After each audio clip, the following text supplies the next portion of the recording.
লিখেছেন সাইফুল ইসলাম।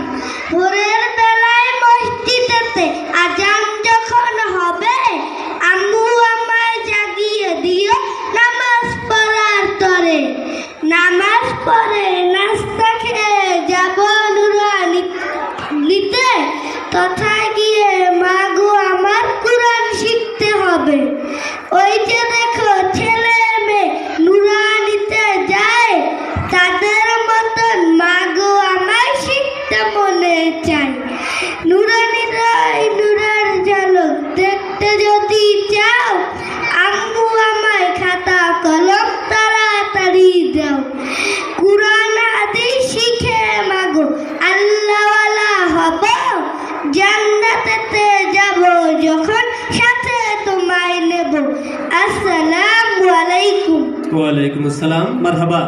এবারে আব্দুল্লাহ আরাফ প্রস্তুত থাকবেন। নিহান সামনে আসুন।